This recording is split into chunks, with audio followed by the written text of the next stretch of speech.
Tolong bujuk saya supaya sholat. Puasa saya lakukan, semua saya lakukan kecuali sholat. Ketika Allah perintahkan ibadah-ibadah yang lain, itu cukup perintah ayat saja turun. Allah perintah haji, ayat saja turun.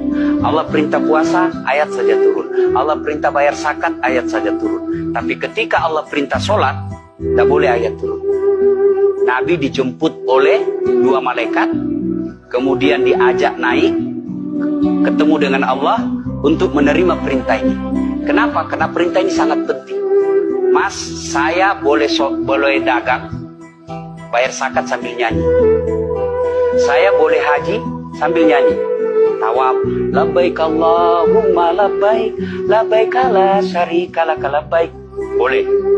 Ya, saya bayar zakat boleh sambil nyanyi. Begadang jangan begadang. Kenapa? Sholat tak boleh. Allahu Akbar. Darah muda, darahnya pada batal sholat saya. Kenapa? Inilah puncak penghambaan kepada Allah. Jadi puncak penghambaan kalau saya meraku hamba, sholat. Yang paling mulia dalam tubuh kita, kepala. Adik-adik bercanda dipukul pantatku masih senyum. Dorong dadamu masih senyum. Tapi jangan bercanda pukul kepalamu. Kau pukul kepala saya pasti saya marah.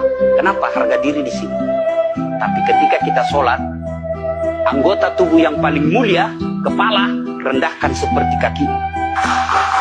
Kita akan Ini penting. Kalau saya sudah mulai ini. Oke. Ya, karena kalau ketika saya mau sholat, saya melihat banyak koruptor sholat.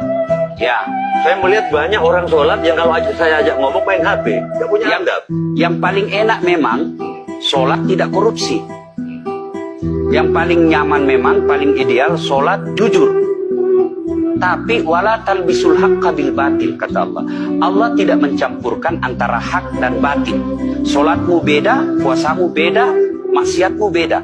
Itulah sehingga Allah hadirkan dua malaikat, Rakit dan Atid, mencatat yang baik di baik, yang salah salah. Tapi ini setan kan tidak membiarkan itu. Maka setan masuk. Nah, dia sholat tapi dia korup. Tapi Allah Maha Adil, maka ditimbanglah nanti mana yang lebih banyak, kebaikanmu atau keburukanmu. Kalau dia baik amalnya tapi tidak ada sholatnya, sia-sia. Kenapa? Passwordnya kebaikan itu, kuncinya itu adalah sholat.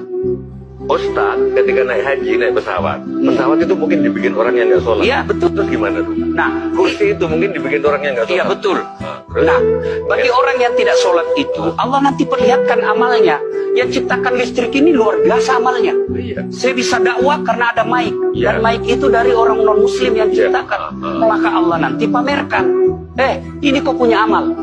Oh, ini 10 miliar kau punya amal. Mana passwordnya? Mana kuncinya? Kuncinya itulah sholat. As-sholatu imanuddin, as-sholatu miftahul jannah. Sholat itu kunci kebaikan, sholat itu tiangnya agama. Sebuah bangunan, dia bisa berdiri tanpa dinding. Sebuah bangunan, dia bisa kokoh tanpa atap. Tapi ketika bangunan tidak punya tiang, pasti tidak kokoh. Tiang itulah dalam agama sholat. Dia tidak husuk, tidak ada urusan. Allah tidak hitung kamu husuk atau tidak. Kamu datang deh sujud sama saya. Orang haji kan melempar 3 jumroh. 1 tiang, 7 batu. Kenapa tidak dikumpul saja itu? 1 kali lempar, tak, tak, tak. Kenapa? Kenapa mesti 3 hari dan kenapa mesti 3 titik? Itu pesan moralnya, melawan setan itu perlu napas panjang. Dengar azan, jangan pikir saya tahu duit tabar itu. Tidak usah kau sholat, nanti kau tua.